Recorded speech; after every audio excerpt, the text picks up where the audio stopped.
ndonzi Walter Feshete, General Manager Middlepost Farm, ifarm ya Honorable Chinguri Kashiri na Baba Kashiri.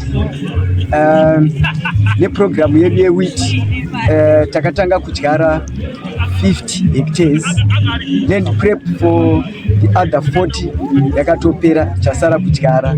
Saka our target is to have 90 hectares.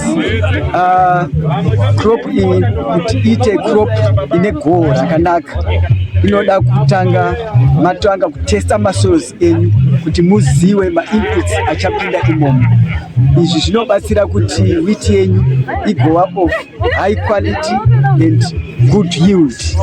Tiri kuexpecta not less than 8 tons per hectare. As you can see from the crop, tillering is 8 tillers and we had it very well. So we are expecting just good yield from this crop.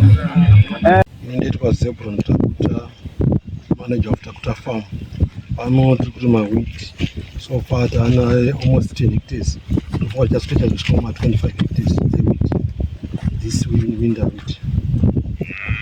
Zvikwanisiro zvinenge mbeu nefertilizer zviri kuwanikwa here. So far tambopuwa mbeu ye 20 hectares nefertilizer. Asa zvakwana hazvo, asi at least taapa stage iri nani.